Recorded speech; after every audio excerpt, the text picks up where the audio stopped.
warahmatullahi wabarakatuh. Bismillah, walhamdulillah, wassalatu wassalamu ala rasulillah Sayyidina Muhammad bin Abdullah sallallahu alaihi wasallam wa ala alihi wa sahbihi wa man tabi'ahu wa nasarahu wa wala haula wala quwwata illa billah. Ulama al-kiram wa habaibana al-afadil wa ulama al-aizza, para anggota pengurus Jam'iyatun Nahdlatul Ulama baik dari Bondowoso maupun Situbondo dan tempat-tempat lain, baik pada tingkat cabang, majelis wakil cabang maupun ranting-ranting, pengurus partai kebangkitan bangsa baik dari Situbondo, dari tempat-tempat lain maupun dari anak-anak cabang, para santri Pondok Wali Songo. Saya nggak berani bilang santriwan santriwati, khawatir kalau keliru santriwati nanti kok jadi santri nunggu wati.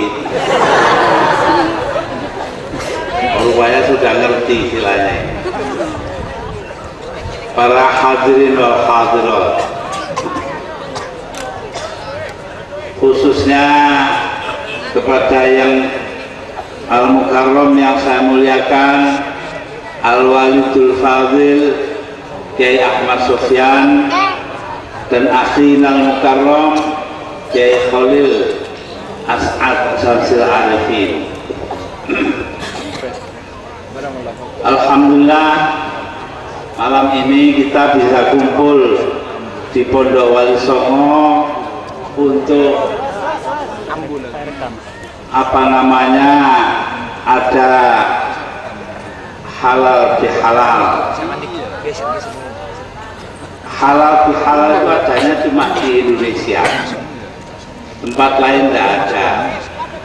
Kalau dasarnya saya rasa al-halalu bayyinun wal haramu bayyinun wa bainahuma syubuhatun. Yang halal itu jelas, yang haram juga jelas, yang di tengah-tengah itu syubhat, itu yang tidak jelas ya. Jadi kalau ada orang kampanye besok-besok coblos yang tengah tidak jelas kok suruh nyoblos. Untung sekarang sudah tidak ada ya. Dulu kan yang nomornya begitu Golkar, sekarang sudah dapat nomor berapa itu tidak tahu saya ya. Nah kalau nomornya PAN itu katanya 13, nomor apes.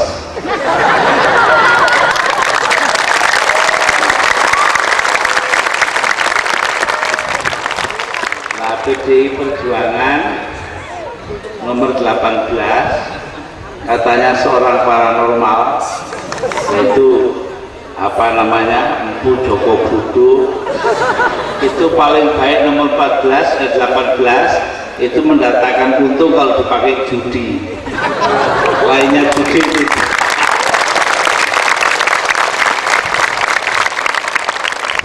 Yang baik itu nomor 15 itu artinya gabungan iman tauhid kita nomor 1, gabungannya dengan rukun Islam. Wong iman dan Islam lah itu baru penuh ya. Mudah-mudahan dengan mendapatkan nomor 15 PKB akan menang.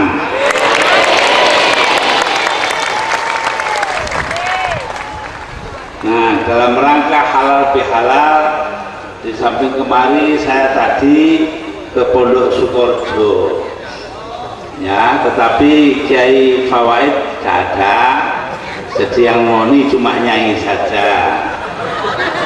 Dasarnya saya ini alap-alap pulang itu bawa jadah dengan bawa nongko wes. Nah, jadi mudah-mudahan dengan demikian walaupun pendirian kita sangat berbeda satu dari yang lain, kita tetap bersaudara, betul? Ya, karena Al-Quran Karim sudah menyatakan Bismillahirrahmanirrahim. Laqad khalaqnakum min dzakarin wa untha wa ja'alnakum syu'uban wa qabaila lita'arafu inna akramakum 'indallahi atqakum. Sungguhnya telah kujadikan kalian dalam bentuk lelaki dan perempuan. Jajal kabeh wedok, ganti anak sapa itu? Jajal lanang tok, wah bidan nganggur. Ya, karena itu ya harus ada dua-duanya. Tapi yang melalui perkawinan, kalau tengah sawang kayak ini. Nah, wa ja'alnakum syu'uban wa qabaila lita'arafu, dan kujadikan kalian ini berbangsa-bangsa dan bersuku-suku bangsa agar saling mengenal. Sudah main bom-boman itu, nyimpen bom, meledos bom seperti di Bali kemarin itu, ya. Kalau NU gimana? NU punya bom, bomnya tukang guyu, bom baik. Aja boleh bom baik itu lah guyu. Nah, akhirnya gue kakean bom, kota Bombay dirubah namanya jadi Mumbai. Dulu waktu diadili Amrozi tukang meledos bom di Bali menyatakan bahwa dia bikin bom kecil, ya anak kecil sih tapi tidak membunuh orang, tapi ada lagi bom yang lebih besar, lebih dahsyat, itu yang membunuh orang banyak, 220 orang. Saya terus terang saja waktu itu tidak percaya. Maksud ada memutiki mati. Tapi tidak lama kemudian terjadi pemboman serupa di hotel Marriott di Jakarta. Loh, bener nek ngono. Betul Amrozi. Karena itu saya minta pemerintah periksalah dengan seksama, jangan dibiarkan.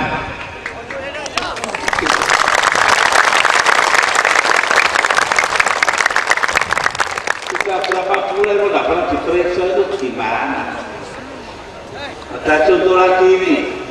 Tadi saya mampir di mana Lumajang itu, di Jatiroto, mampir rumahnya almarhum Kiai Asmuni yang dibunuh orang karena alasan politik.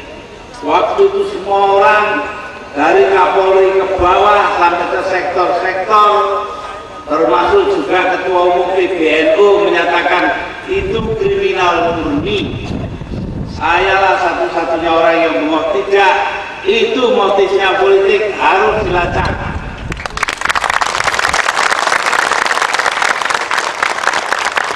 Sekarang ternyata betul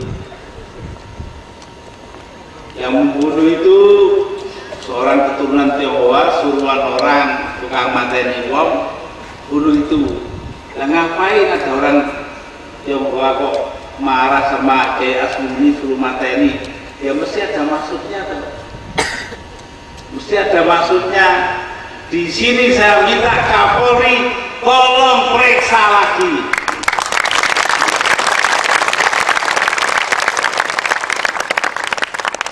Kalau ditunggu nanti lama-lama sampai sendiri yang diperiksa rakyat. Jadi memang kita harus berani ngomong gitu ya, bahwa hal-hal semacam itu kejahatan kriminal, kejahatan yang dilakukan apakah politik, apakah kriminal terhadap rakyat, haruslah kita buka seadanya. Betul ya?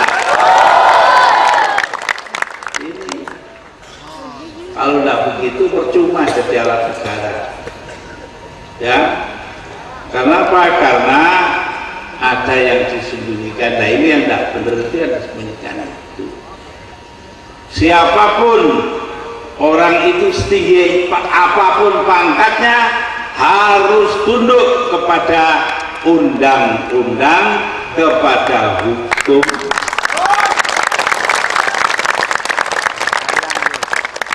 Loh, tidak hukum saja loh, hanya proses politik saja kita harus ikut kok.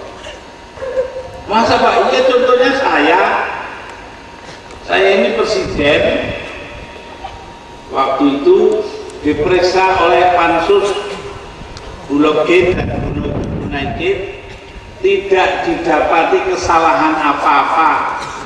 Karena itu lalu langsung Megawati Soekarno Putri manggil semua pemimpin-pemimpin partai, termasuk waktu itu Pak Matori Abdul Jalil, untuk memutusi piye iki gak ketemu kesalahannya. Itu jawabnya, baiklah kita panggil sidang istimewa MPR, artinya masalah hukum diselesaikan secara politis. Ini tidak benar.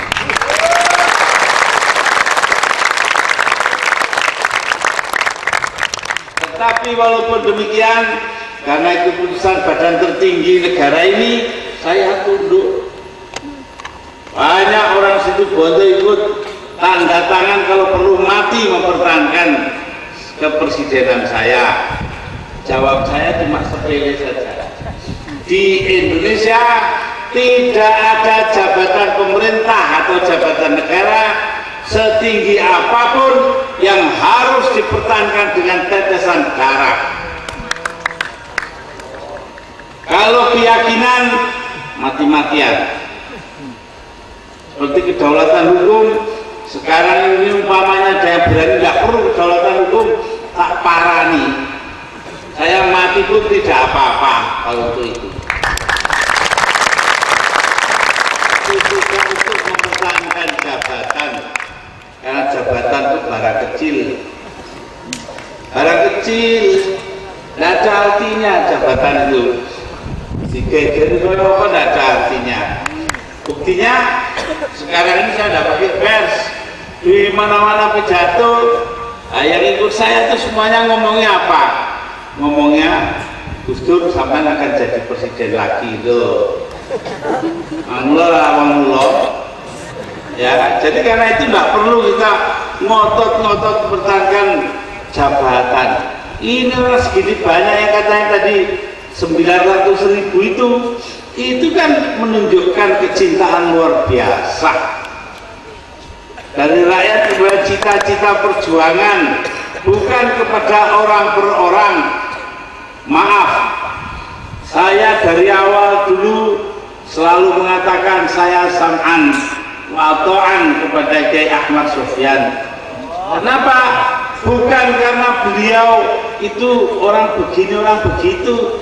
Kiai Ahmad Sofyan gak iso mibrel, tetapi beliau membawakan cita-citanya NU ketika NU berdiri pada tahun 1926, yaitu kejujuran.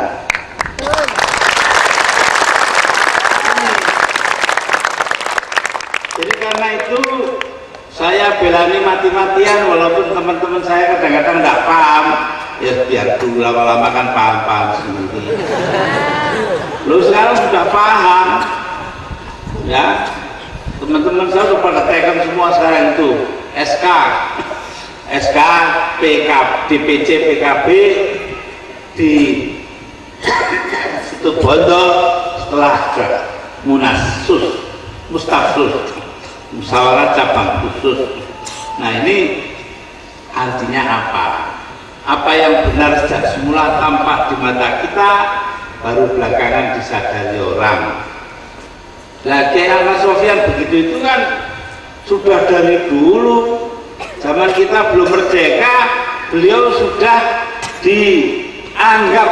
Karena apa?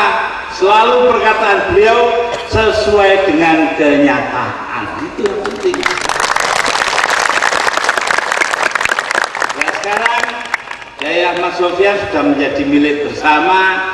Kalau bicara kita yakini kebenarannya, dan yang penting taujih atau kepemimpinannya kita laksanakan dengan sebaik-baiknya. Ya atau bukan? Iya. Sekian banyak datangan karena beliau. Nah, saya sendiri terus terang ya, saya sendiri ini ya apa rasanya badan ini.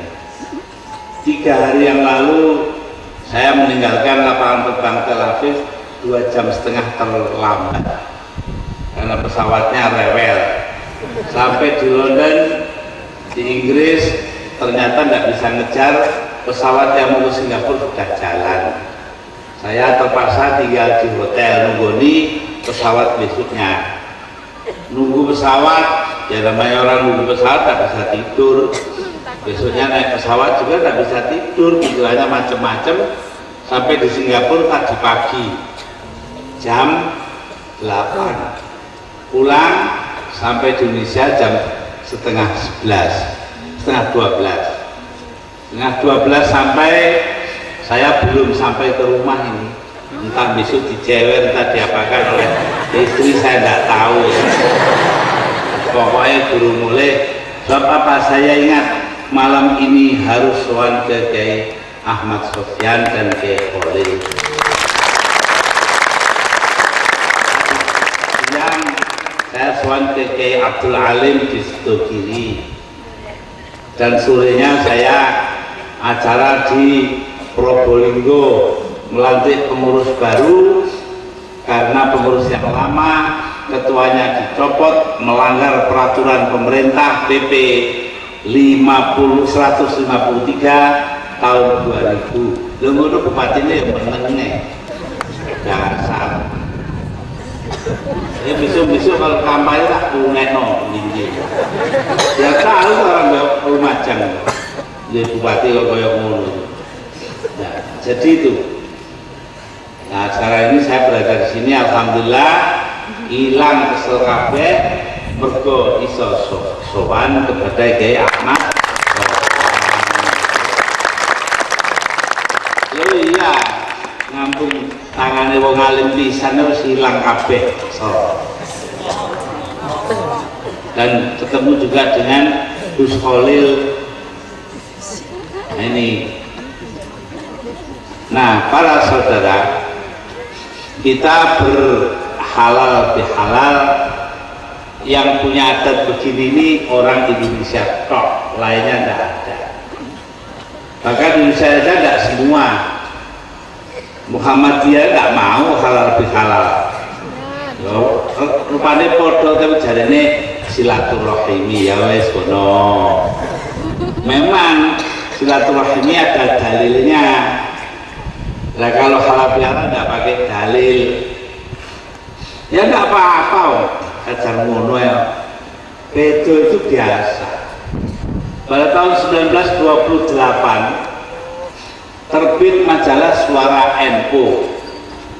Nomor perdana ada tulisan dari Hadratus Syekh Muhammad Hasyim Asy'ari Birun Jombang, Rais Akbar NU. Di situ beliau nulis bahwa kalau beduk itu ada dalilnya, yaitu dikiaskan kepada duf. Duf itu terbangan itu loh, kalau dipukul pakai kulit itu dorong ya itu dipakai sholat, manggil sholat itu beduk oleh. Dan nek kentongan itu tidak ada kulitnya, yang ada cuma kayu tutup tung lah, itu nak manggil sholat itu tidak boleh menurut beliau. Jadi tidak boleh pakai kentongan. Kemudian bulan berikutnya keluar majalah Suara NU nomor 2. Di dalamnya ada tulisan dari Kiai Fakih Mas Kumambang. Tentunya Kiai Ahmad Sofyan masih ingat. Beliau ini wakil Rais Akbar, wakilnya Mbah Hasyim. Jawabnya, tulisannya begini: walaupun saya takzim kepada Kiai Muhammad Hasyim Asy'ari, dalam soal kentongan saya agak beda pendirian saya. Menurut saya kentongan itu untuk manggil sholat. Jadi kiasnya ya untuk manggil sholat itu, kalau manggil sholat dengan beduk boleh, dikiaskan kepada kentongan juga boleh. Wajib kiasnya di situ. Apa yang terjadi terjadi saudara-saudara. Bulan berikutnya lagi ketiga, tidak sampai itu, begitu keluar yang kedua ini, Kiai Hasyim Asy'ari memanggil murid-muridnya Kiai-Kiai Kabeh untuk Jombang dan juga santri-santri senior Jombang. Coba kamu baca dua-duanya, bacakan nomor 1 dan nomor 2 dari dia dan dari Kiai Fakih Mas Kumambang. Lalu apa setelahnya? Kata beliau, kamu sampean semua wis weruh, aku gak ngolehi, saya tidak memperbolehkan kentongan, Kiai Fakih memperbolehkan. Sekarang sampean terserah, dua-duanya sama kuatnya, mau pakai kentongan ya baik, tidak pakai kentongan ya tidak apa-apa. Cuma saya minta di masjid saya di Tebuireng ini jangan sampai ada kentongan. La ilaha illallah. Begini loh, orang zaman dulu itu berbeda pandangan, tidak ada masalah. Apa yang terjadi setelah itu? Beberapa bulan kemudian Kiai Muhammad Hasyim Asy'ari Tebuireng Jombang diundang memberikan ceramah maulid di Pondok Mas Kumambang oleh wakilnya Kiai Fakih Mas Kumambang. Nah, mau datang ke sana kurang 3 hari, Kiai Fakih Mas Kumambang mengirimkan 110 orang utusan ke langgar-langgar dan masjid-masjid seluruh Kabupaten Gresik yang 400 itu jumlahnya. Apa isi pesan beliau? Selama ada Kiai Hasyim Asy'ari di Gresik, harap semua kentongan diturunkan. Coba antara mereka begitu menghormatinya itu, ya. Ini belum lagi ditiru yang lain-lain. Ya, temannya Kiai Ahmad Sofyan, Kiai Abdul Wahab Hasbullah bersama Waitul Islam NU, wakilnya ada Kiai Muhammad Bisri Sansuri, itu adalah mbah saya dari ibu. Lalu berdua ini mesti beto, segi haram, segi halal. Jadi kalau sudah mulai orang dua itu bicara, yang lain kitabnya ditutup kiai itu. Wis jano ae wong loro itu. Kok berak-berakan itu, mukanya merah begitu. Pokoknya yo seperti orang mau perang saja. Tapi begitu beduk berbunyi, dung, lerensik, wudu bareng. Gentenan itu, ya, nimbon wudunya gentenan. Terus ke masjid bareng, kiai-kiai pirang-pirang itu. Sana itu nanti Mbah Kiai Wahab dan Mbah Kiai Bisri Sansuri, itu IP itu. Mbah Bisri itu dapat adiknya Mbah Wahab. IP itu kakak IP. Lu ngono bisa surung-surungan. Monggo sampean imami, sampean sing tuwek imami. Oh, terus sampean sing duwe masjid. Surung-surungan. Sampai lho, kiai-kiai lain di malah semua nunggu di loro lho. Puluhan kiai gitu loh. Jadi zaman dulu itu orang geger karena agama, seneng karena agama, berbeda pendapat karena agama, dan bersatu karena agama.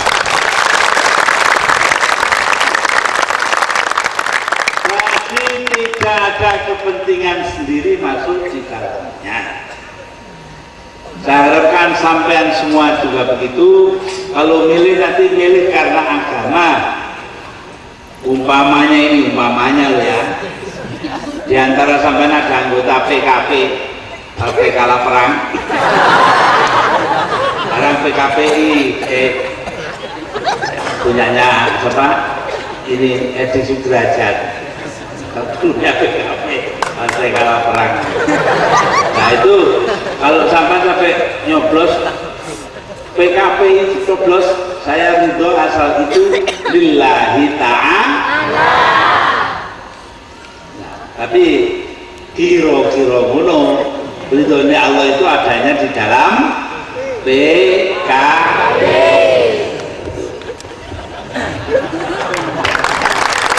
Kira-kira boleh ada, entah betul tanda ya lihat dong kira-kira ya.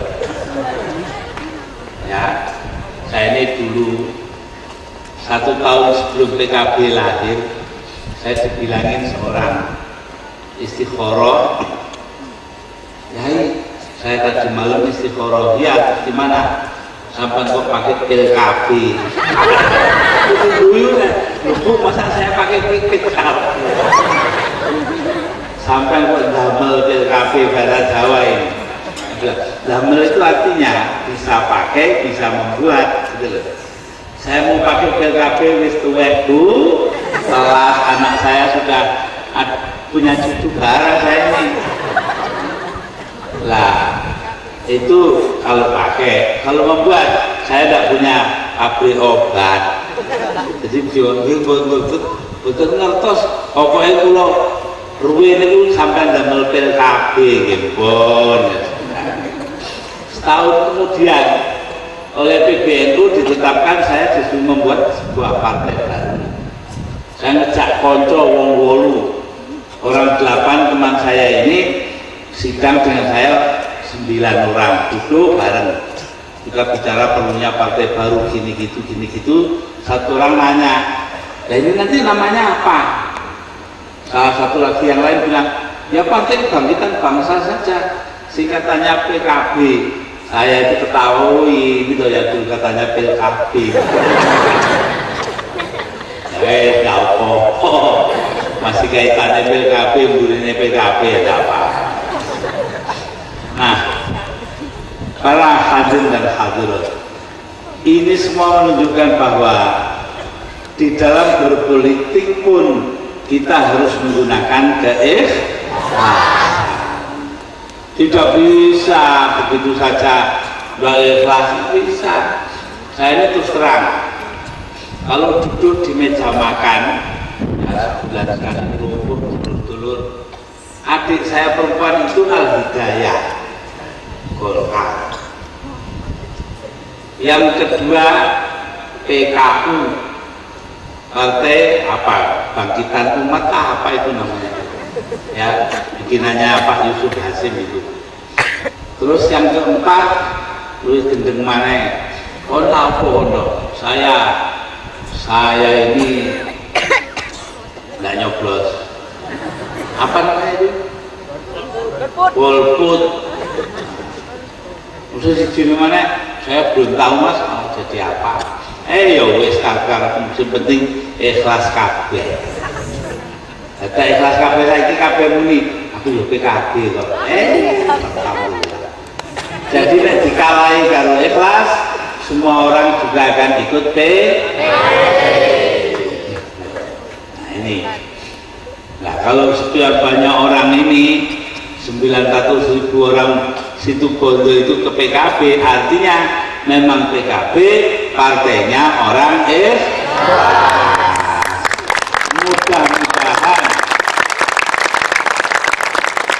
Mudah-mudahan di bawah pimpinan Al-Mukarram Kiai Ahmad Sofyan dan pimpinan Gus Khalil bin As'ad itu akan tercapai, walaupun DPC-nya itu bukan beliau-beliau itu tondo ikhlas. Ikhlas cepet kabeh. Ini enggak, pokoknya keliru. Musopo saya enggak kenal. Saya enggak kenal.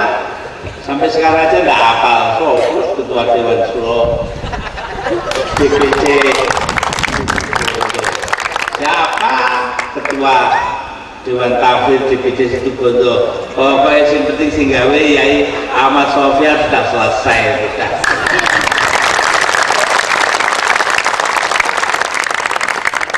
Kalau enggak masih gendongan kayak apa aku mau.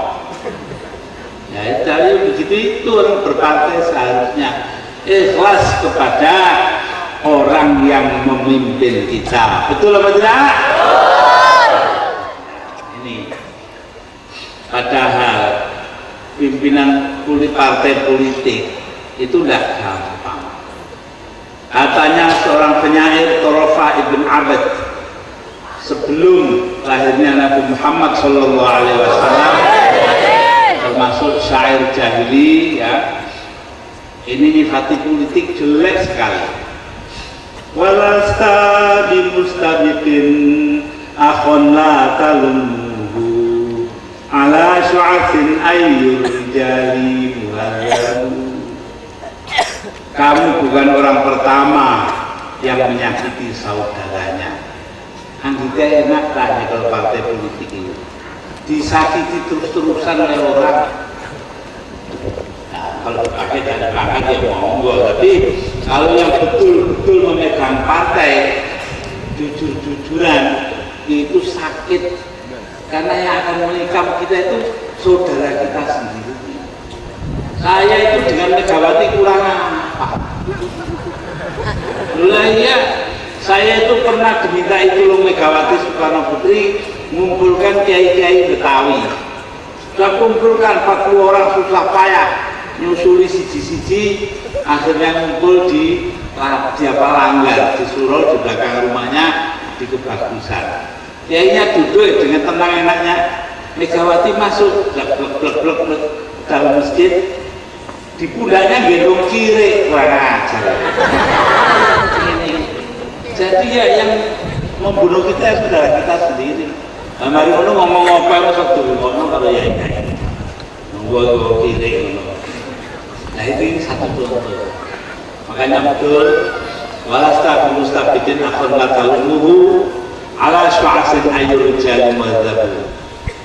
Kalau kamu bukanlah orang pertama yang disakiti saudaranya, tapi kalau dipikir betul, apakah memang ada orang yang sopan di dunia? Coba orang yang sopan di dunia itu saking sudah putus asanya Torofa ibn Abd itu ya. Jadi sebelumnya zaman Nabi sebagai penyair jahili, Torofa mengatakan walasta bimustabiqin akhon la talumuhu ala syu'asin ayyur rijali muhallabu. Engkau bukanlah orang pertama yang disakiti saudaranya. Kalau dipikir secara mendalam, apakah memang di dunia ini ada orang yang sopan? Loh, saking putus asanya Torofa bin Abad dengan politik kok elek kabeh begini. Bahkan beliau mengatakan di dalam mu'allaqahnya sangat terkenal, fa innaka kallailil ladzi huwa mudriki wa in firtu annal muntaha anka wasi'un. Sesungguhnya engkau bagaikan malam yang selalu menemukan aku di mana saja. Orang hidup itu tidak bisa tidak ketemu malam, mesti kena malam. Ya. Wa in khiftu annal muntaha anka wasi'u, walaupun tadinya kusangka jarak antara kita berdua sudah sangat jauh. Artinya kekuasaan pemerintah, kekuasaan raja itu ada di mana-mana, tidak bisa dihindari. Lalu rupanya digunakan jelek, tidak untuk kepentingan orang banyak tapi kepentingan pejabat. Akhirnya begitu Torofa murid-murid begitu ya. Fa innaka kalailil ladzi huwa mudriki wa in filtu annal muntaha anka wasi'un. Jadi sejak dulu memang para penyair juga sudah paham bahwa politik itu kalau dipakai kotor ya kotor. Karena itu kita harus bersyukur bahwa PKB sebagai badan politik di situ Bondo di bawah pengawasan Al-Mukarram Kiai Ahmad Sof.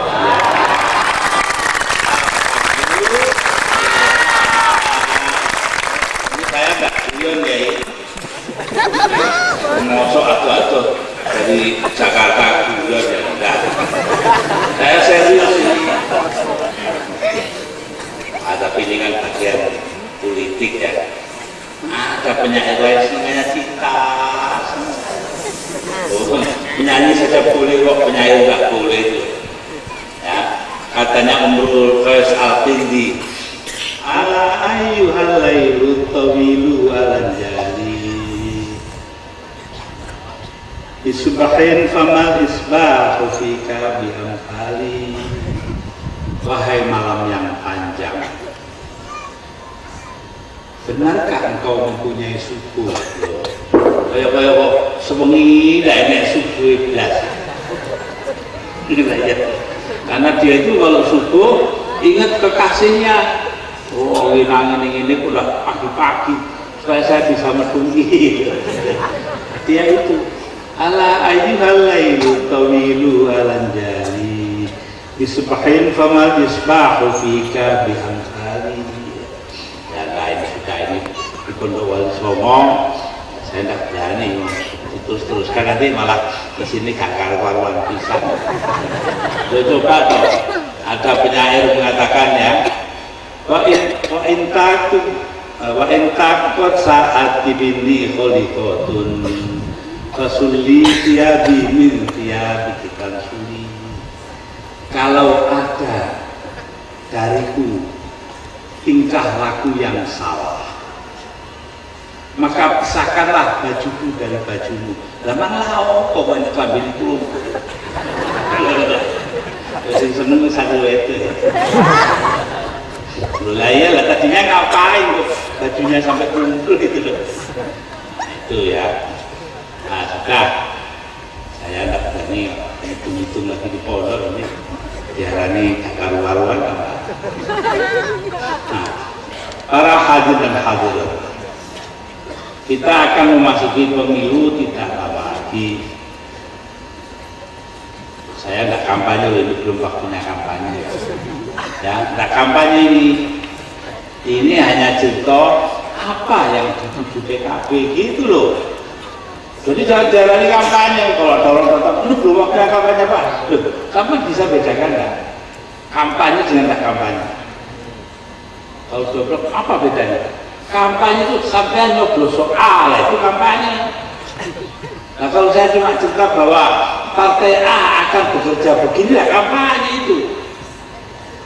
Nah jadi sekarang saya mau bilang, apa yang menjadi sasaran PKB ini bukan kampanye, walaupun nyebut PKB ya, harus dibedakan ya, dibedakan. Ini kumpulnya orang banyak untuk mengetahui bahwa di dalam hal ini orang PKB itu punya tujuan begini loh, sasaran. Ini apa sasarannya PKB? Satu, demokratisasi Indonesia. Kita ingin demokrasi tegak di bumi kita, betul apa tidak? Jangan sampai kayak sekarang orang keluyuran koruptor tambah akeh ya sih ini. Orang kabeh harga hukum tinggi ya dibiarkan saja. Bahkan lebih serem lagi, pesawat terbang F-18 Hornet Amerika manuver di atas bawean yang tidak ada yang bisa ngaruh-aruhi. Kapal perang Amerika Serikat manuver di barat Pulau Natuna di perairan Riau dibantu oleh kapal-kapal perang Singapura. Awak dhewe nonton tok, protes saja tidak berani itu. Terus nemen sih terlalu jauh kita ini. Jadi karena itu perlu kita menegakkan demokrasi dalam arti bahwa kita ini memelihara kedaulatan kita memelihara supaya negara kita tetap berlangsung secara hukum. Karena inti dari demokrasi itu sebenarnya dua. Satu, kedaulatan hukum. Tidak pandang bulu siapapun yang melanggar hukum harus diadili.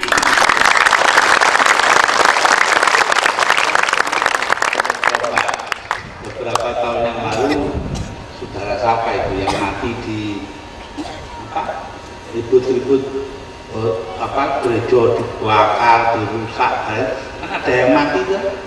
Sebelah timurnya Kapongan, ya, Sidik. Nah itu apa kabar dunkanya? Ada sekarang.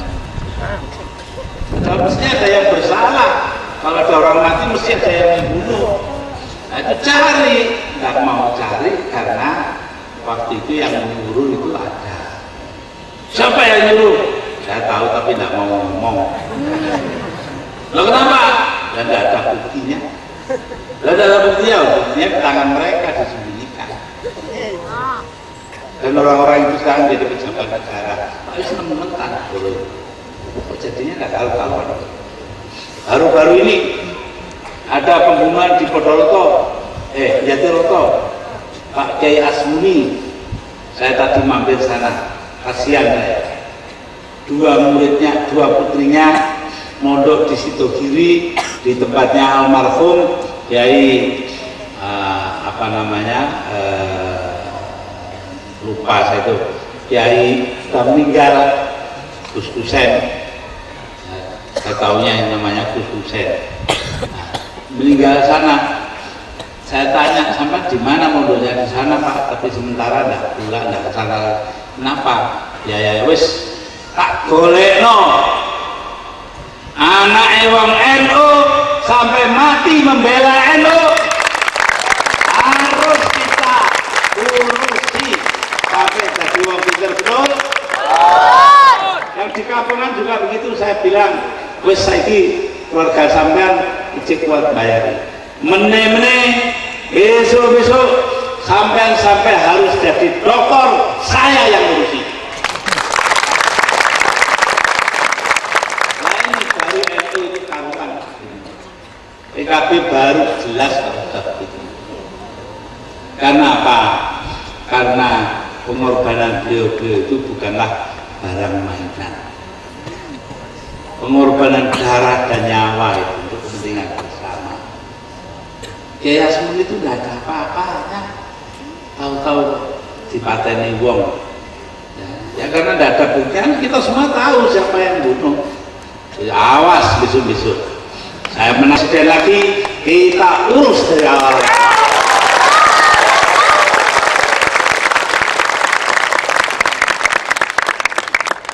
Kita berani begitu menegakkan hukum.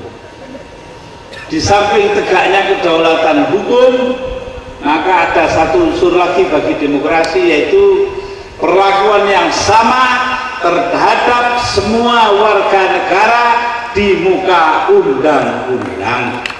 Mbuh tukang becak senok kene, mbuh Yai Ahmad Sofyan, mbuh Pak Bupati, mbuh Polres, mbuh Dandim, semua harus mendapat perlakuan yang sama di hadapan undang-undang.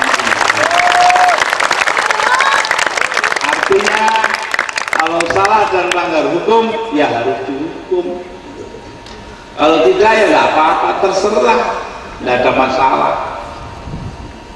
Jadi karena itu nanti kita menegakkan demokrasi dengan cara demikian. Kedua, bangsa Indonesia adalah bangsa Muslim yang terbesar di dunia. 180 juta manusia Indonesia beragama Islam. Ini adalah umat terbesar. Karena itu sudah seharusnya Indonesia memimpin dunia Islam. Karena itulah saya keluyuran, para hadirin, keluyuran ngalor ngidul tak bagi waktunya baik-baiknya. Kemarin saya dari Israel, untuk apa menemui Yasir Arafat? Sebab saya mendengar bahwa Ariel Sharon, Perdana Menteri Israel, saya pernah ketemu dia bersama dengan Mikhail Gorbachev, dan deklar dua orang mantan presiden, satu dari Rusia dan satu dari Afrika Selatan, bersama saya bertiga bertemu dengan Ariel Sharon, Perdana Menteri Israel. Dalam pertemuan tersebut yang mestinya 30 menit, kemudian Gorbachev wegeran dengan Sharon, yaitu apa? Menurut Sharon boleh saja masalah sengketa Palestina Israel diselesaikan dengan perundingan internasional, tapi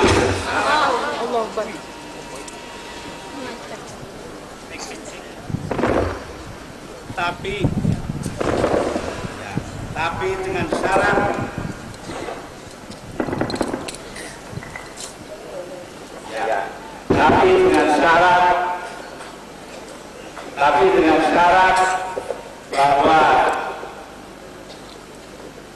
Yasir Arafat harus dikeluarkan dari pemerintahan. Syarat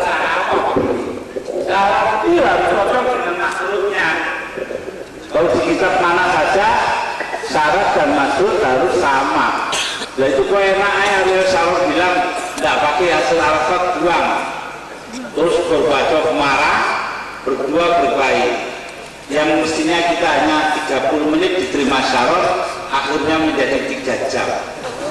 Iya Pak Yusuf ini gegeran, saya nguasi ya. Suwe-suwe jadi Gorbachev. Sudah, nggak usah geger kita. Kenapa? Katanya syarat. Kita geger yang untung ini loh orang saya yang ditunjuk itu. Ailing dulu dia bilang itu ingat saya. Jadi kemarin saya perlukan pergi ke Rosa untuk menemui Yasir Arafat. Ya, jadi di sini kita coba untuk mencari cara-cara perdamaian yang baru. Bukan hanya itu, pada tanggal 3 Desember yang lalu, belum sampai sebulan yang lalu, saya diundang oleh pemerintah Perancis. Presiden Jacques Chirac itu minta saya membawakan makalah namanya agama-agama terorisme dan toleransi dilihat dari sudut pandangan Islam. Saya yang berbicara. Lalu Islam pakai karuan gitu ya saya. Nah, sudah saya ngomong, alhamdulillah ya masih bisa terdengar orang. Kemudian saya tidak lama baru-baru ini mendapat hadiah perdamaian dan solidaritas internasional.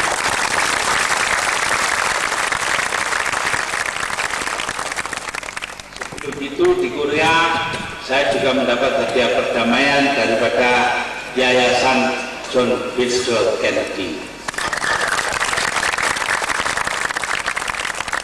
Nanti ini bulan Februari saya harus ke Mumbai ya, untuk membuka sebuah kongres yang akan dihadiri oleh 75.000 orang. Yang kok 75.000 rupanya. Saya jadi ingin tahu bukan karena apa-apa yang dibikinnya di mana. Gedung kok tidak ada, tapi yang 75.000 orang. Bikinnya di lapangan seperti ini. Saya buka, baik. Dan pada bulan Februari saya harus ke Kyoto untuk mengambil hadiah filsafat dan etika. Nah, kalau ini semua ya berarti Islam di Indonesia sudah mulai dihargai orang sebagai pemimpin dunia. Mari kita melihatnya ke situ. Jadi kewajiban saya itu bukan untuk membesar-besarkan diri, tidak. Harus cari tenaga-tenaga muslim yang muda, yang bagus, yang tercetik, yang sembarang seperti Pak Rizal Ramli ini. Kita usulkan untuk mendapatkan hadiah-hadiah lebih banyak lagi sehingga Islam di Indonesia akan semakin dihargai oleh orang. Lho iki lho. Nek pengin dadekno Islam ku ngene tuh kok. Nah, lalu yang ketiga, dunia sekarang menggunakan istilah-istilah yang aneh-aneh. Globalisasi, globalisasi dunia, globalisasi penduniaan. Bahasa Arabnya al-ulama, ya, tasrif dari alam, penduniaan. Tapi dalam kenyataan dunia ini yang malah tidak didengar. Kayak Indonesia nggak ada yang pernah dengar. Nah, jadi akhirnya hanya beberapa perusahaan saja yang menguasai berbagai bidang, dibilang itu globalisasi. Contoh, siapa yang mau tahu tentang elektronika harus belajar dari Sony. Ya benar. Sony dan sebangsanya ya toh? Ya. Saya tidak tahu jangan-jangan ya Sony. Lalu kalau yang mau tahu tentang lensa dan foto itu harus belajar dari Canon.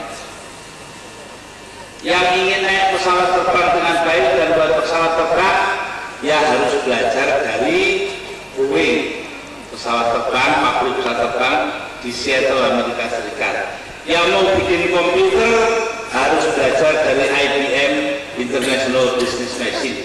Nah ini semua namanya kan penjajahan ini. Dan kita bungkem bisu harus pakai milik mereka. Selera saja mereka yang menentukan kita. Dulu kita seneng Nogosari, malah jenenge Nogosantun. Iya kan? Wah seneng dengan rujak, ya benar. Senengannya semuanya itu. Sekarang coba anak-anak kita jajan kalau tidak di McDonald tidak seneng anaknya. Beli ayam kalau di Kentucky Fried Chicken rasanya kok tidak enak. Makan makanan dia boga-boga pintu dari Jepang itu dia ingin terus. Akhirnya kita nanti sembarang tidak berani. Di sini banyak yang sarung enggak? Jadi tidak dari pakai sarung gitu. Ya kenapa? Kenapa kontrolon sih kakak? Nah, sih kasihan ya Yai Sofyan. Lebih kasihan lagi ya yang pakai sarung tapi tidak pakai celana dalam. Bisa nangis. Maaf para yai yang begitu ya. Tidak apa-apa, tidak salah. Kasih celana tidak apa-apa. Lalu semuanya itu artinya kita harus kembali mendiskusikan beberapa istilah internasional yang sudah dimonopoli oleh perusahaan-perusahaan besar. Kita harus berani mengemukakan milik kita sendiri. Ini yang jadi sasaran PKB di masa yang akan datang. Yang terakhir, sasaran PKB besar sekali, mudah-mudahan bisa dicapai. Kalau itu orang seperti Pak Rizal Ramli, apa sasarannya besar sekali? Wah, sasarannya sulitnya bukan main, yaitu dalam waktu 15 tahun penghasilan per orang warga negara kita per tahun harus mencapai $10.000 alias 830 juta rupiah menurut kurs sekarang. Kalau kita bisa mencapai pendapatan itu dalam 15 tahun, besok-besok bikin masjid gampang, bikin rumah sakit Islam gampang, bikin madrasah gampang, bikin pondok gampang, nggak seperti sekarang kangelan ya ini kayak masjid. Ya apa tidak? Ayo nggak gampang kayak masjid tadi. Apalagi kitab-kitab sudah ada yang minta, ya sudah. Ya hanya beberapa saja. Yang paling tinggi itu surat Yasin.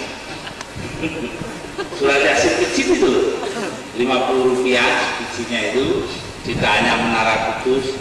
Itu saya tanya dulu almarhum Pak Zainuri, Zen sampai menyetak begini, 1 tahun saya nyetak 6 kali. Tiap kali nyetak berapa? Tiap kali nyetak setengah juta. Tapi saya ketahui pakai duit masih cuma Rp10 gajinya per surat Yasin. Nah, tapi nempel itu. Nah, supaya besok-besok kita kuat, walaupun kitab yang mahal-mahal sanggup kita beli karena kita punya uang. Jangan seperti sekarang.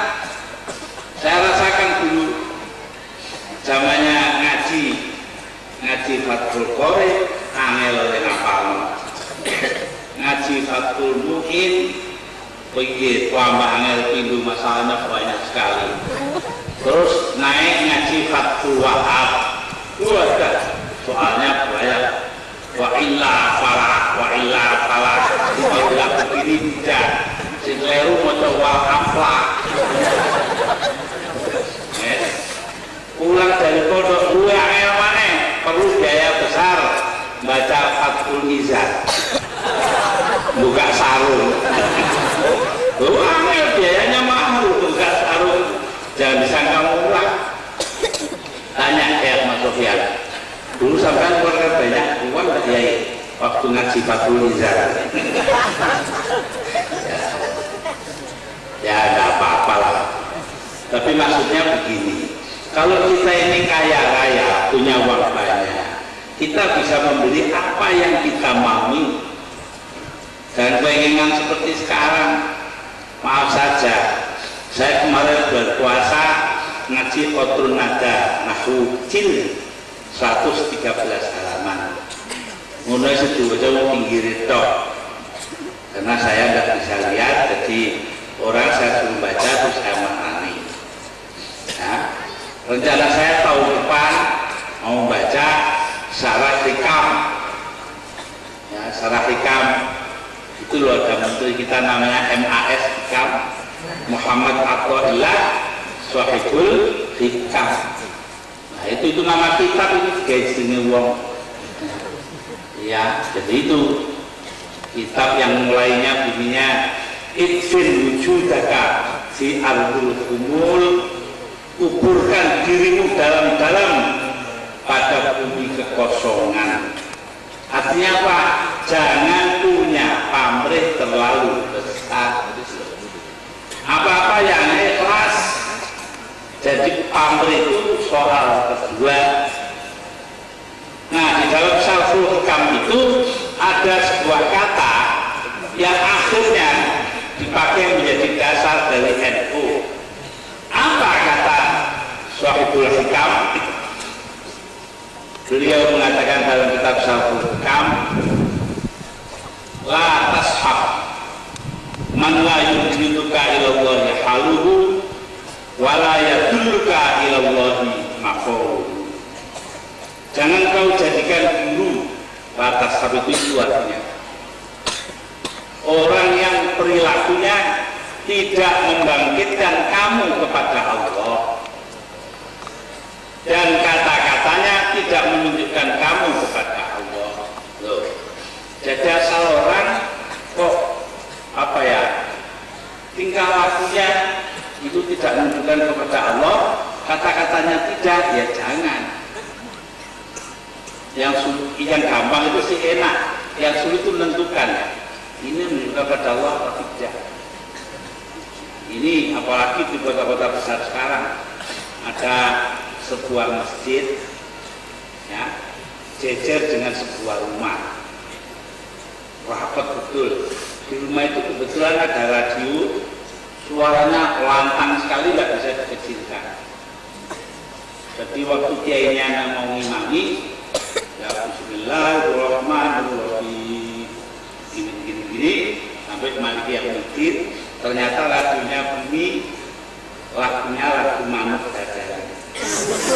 Tadi aku dari imami kasut, iya karena kudu, iya karena tadi. Nah ini kan susah. Ini ya ini ada kelas, si bilang saya masuk terpengaruh oleh lagu Manuk Dadali. Iya karena kudu, iya karena tain. Itu susah itu menentukan itu. Lain halnya dengan kiai yang mulang muridnya. Ila fi Quraisyin ila fihim rihlata syita'i was-shayf. Tulisannya shayfi, tapi karena ada waqaf berhenti dari rihlata syita'i was-shayf. Kiai ngerti waqaf, santrinya nggak ngerti. Jadi jawabannya rihlata syita'i was-shayfi. Mata syita'i was-shayf, rihlata syita'i was-shayfi. Ya kenceng dikali harokat itu. Mata syita'i was-shayf, rihlata syita'i was-shayfi. Katanya yainya tulang baca, rihlata syita'i was-shayf baru was-shayf. Wajahnya sebagai yainya. Ini ya was-shayf ya, terus dilepas. Ada si penang. Tidak apa lah banyak kakian kasihan ya Sofyan lu bunyi mulai ya Sofyan itu jadi karena itu ya kalau seperti itu gampang, yainya ngerti wakaf, santri yang nggak ngerti wakaf. Nah kalau yang tadi Manuk Dadali ini ya karena main apa betulan. Ya. Kalau main-main nggak boleh baca Quran kok main-main gitu ya. Itu ya begitulah para hadirin hadirat apa yang dapat saya kemukakan dalam acara halal bihalal sekarang ini. Saya ini halal bihalal itu adalah kebiasaan atau tradisi Indonesia. Boleh di kitab mana saja tidak ada. Ya. Kitab mana saja tidak ada, tapi tidak bisa disalahkan karena cocok dengan ajaran Islam. Nah, sebagian besar dari apa yang kita lakukan itu sebetulnya adalah hal yang kita pikir-pikir sendiri. Saya katoan, celonoan, pakai arloji, tidak ada dalilnya. Nggak pakai dalil, pokoknya ini kan haram, itu selesai tidak. Lain kalau arlojinya babi itu ya haram. Enggak. Jadi artinya apa? Islam itu begitu luas sehingga dia sanggup menampung apa saja perubahan-perubahan dalam hidup kita. Kalau dikatakan dalam Al-Quran, Bismillahirrahmanirrahim, Al-yawma akmaltu lakum dinakum wa atmamtu alaikum ni'mati wa raditu lakumul Islam dinan. Hari ini telah kusempurnakan bagi kalian agama kalian, telah kusempurnakan pemberian nikmatku pada kalian, dan telah kujadikan Islam sebagai agama kalian. Maksudnya itu tidak yang detail-detail kecil-kecil, bukan ngebom ini yang perhatikan yang kecil-kecil. Itu maksudnya adalah prinsip-prinsipnya, pokok-pokoknya. Hari ini telah membuat pokok-pokoknya Islam. Nah, itulah pemberian nikmatku kepada kalian. Itu maksudnya. Jadi karena itu sekarang kita sholat, saya pakai celana, ada yang pakai sarung, ada yang pakai tuk itu di Mekah, ada yang pakai kopiah, ada yang pakai serban, ya itu semua asal suci, ya baik-baik saja. Itu adalah apa yang dinamakan keputusan perorangan atau ijtihad fardhi. Nah, disinilah kebesarannya Islam itu. Karena itu dikatakan al-Islamu yasluhu kulla zamanin wa makanin. Islam itu sesuai dengan tiap tempat dan waktu, karena dianya hanya mengurusi yang besar-besar saja. Yang detail-detail itu kurang diurusi, hanya beberapa saja. Kalau kita lihat di Quran itu tidak banyak. Nah, umpamanya detailnya, perinciannya, perempuan kalau haid tidak boleh ke masjid, loh. Sekarang ngiling, wedok, namanya berat ngapur, ya enak, nyabrang pokoknya, nek haid ojo lewat masjid, jangan naik ke atas masjid, itu contohnya. Nah, jadi sedikit sekali yang detailnya diterangkan oleh Al-Quran, umumnya prinsipnya saja. Salah satu prinsip yang penting itu ada di dalam fiqh al-fiqhul islami, dalam hukum agama Islam. Apa katanya? Tasarruful imam ala ra'iyah manutun bil maslahah. Kebijakan dan tindakan seorang pemimpin atas rakyat yang dipimpinnya harus terkait langsung dengan kesejahteraan rakyat yang dipimpin itu. Ada pemimpin hanya mikiri dirinya sendiri, nggak mikiri rakyatnya, itu dalam Islam adalah pemimpin yang salah.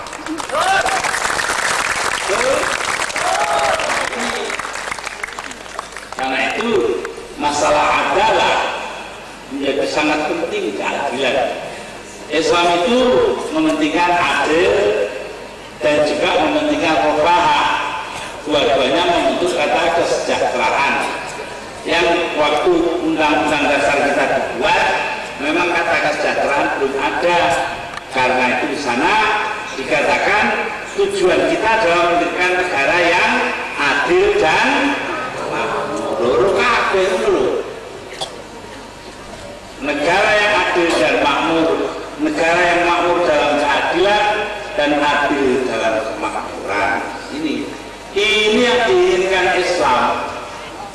yang sudah kita capai? Belum, masih jauh. Karena itu TKP harus mencapai itu dalam waktu hidup kita ini. Jangan lama-lama, 10 tahun kita sejahtera dan kemudian kita mengadakan kemakmuran. Sanggup? Ini yang menjadi inti dari PKB. Jadi alhamdulillah dalam acara ini, halal bihalal ini, saya dapat mengajak kepada hadirin dan hadirat semua untuk kita menyiapkan sebuah masyarakat yang adil dan makmur di masa yang akan datang. Masyarakat di mana? Kalau orang butuh pangan, sudah ada pangan yang terbeli, mudah terjangkau. Kalau masih ingin pinter, masyarakat yang dibiayai oleh negara untuk menjadi orang yang pinter, asal lulus itu. Jadi Ahmad Sofyan ini mengenal betul almarhum Kiai Abdul Hamid Bas, adiknya Mbak Kiai Abdul Hamid Bas. Kenal Pak Kiai ya? Nah, dia bilang ya kenal. Kiai Abdul Hamid itu senengannya was-was. Was-was. Apalagi ada Ahmad Rawi yang dulu jadi santrinya. Satu ketika saya dengan teman-teman, kamu ingin toh punya yaya yang tidak was-was. Ini menurut aku, ketika yaya kami jeding sedang wudhu lagi, tak suruh jeding. Tahu ya tetap was-was. Kalau kiai lain, Kiai Usman Mansur, mayor tentara, kakaknya Bapak Tolkah Mansur. Nah, dia akhirnya menjadi ketua majelis ulama Tolkah itu. Senengannya ngimami. Satu sore datang orang ke kantor beliau, terus ngomong sampai maghrib katanya Kiai Usman Mansur. Terus ngimami, ya Kiai, wudhu, sembahyang di musholanya. Kiai Usman Mansur biasa usoli, baca Fatihah sampai bawah dolin, makmumnya itu masih usul.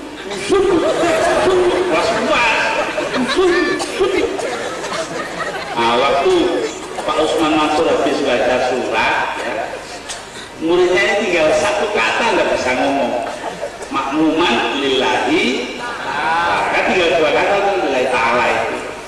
Gak iso menang murid, kene wis mandek terus mari maca surat, dia dengar makmumnya itu, makmuman, ditunggu setelah baca 4 kali kesuwen kan batal sholat Kiai Usman itu ya, makmuman noleh dia, makmum cilik. Oh makmuman udah di makmum cilik, Kiai Usman. Nah itu pengalaman di Wongkor. Kami tidak akan menemukan ini. Ya, kalau Pak Ramli ini dulu kuliahnya di luar negeri. Saya tidak tahu di Indonesia dokter tua-tua itu kalau memimpin calon-calon dokter yang muda-muda ada caranya sendiri. Satu hari seorang dokter tua mengambil buka laci, mengeluarkan 1 gelas air kotor sekali, air dari comberan, dari pecereng. Tuh, saudara-saudara, seorang dokter itu harus berani dan teliti. Lihat saya ini, berani dan teliti. Lihat saya, tangannya masuk ke gelas yang isinya air pecereng itu comberan. Terus ikut, ayo semua, jalankan. Semua antri, masukkan jarinya, mulut betul sampai habis semua. Sudah selesai semua, kata dokternya. Keberanian saudara-saudara memang patut dipuji, tapi ketelitian kok tidak ada. Anda tidak melihat bahwa jari yang saya masukkan di gelas itu lain dengan yang saya masukkan ke mulut. Yang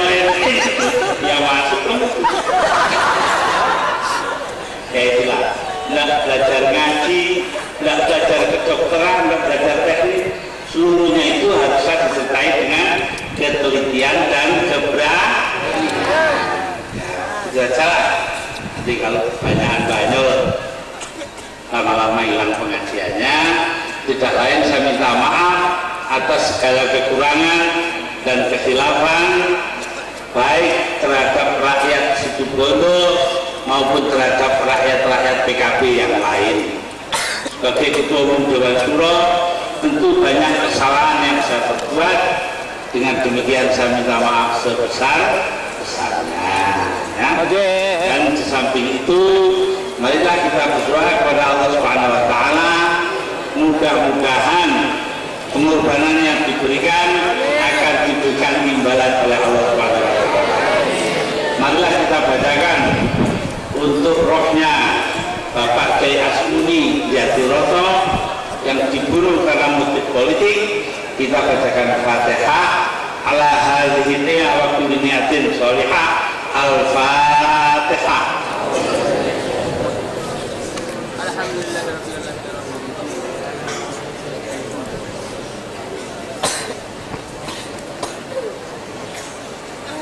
Para hadirin hadirat, katanya hadis ya, doaul muslim,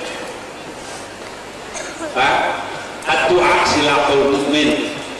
Doa itu senjatanya orang yang beriman. Karena itu mari kita dengarkan doanya Kiai Sofyan, kita amati.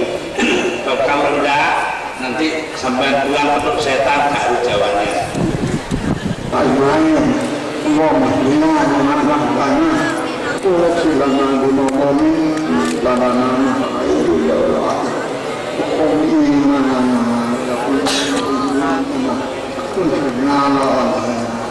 baik orang yang ayat ya masalah dunia ayat ya masalah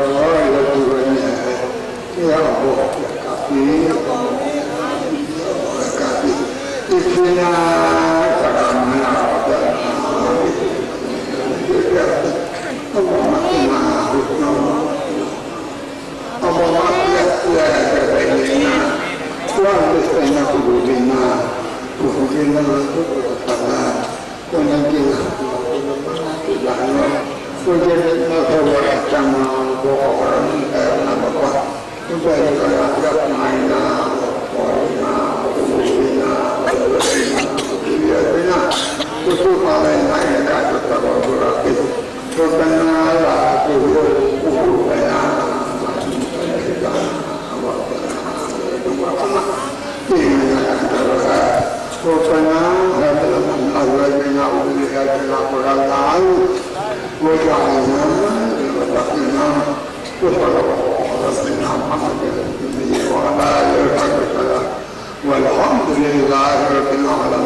Mari kita bacakan Fatihah untuk rohnya Kiai Maksum Jauhani yang beberapa hari yang lalu wafat dulu.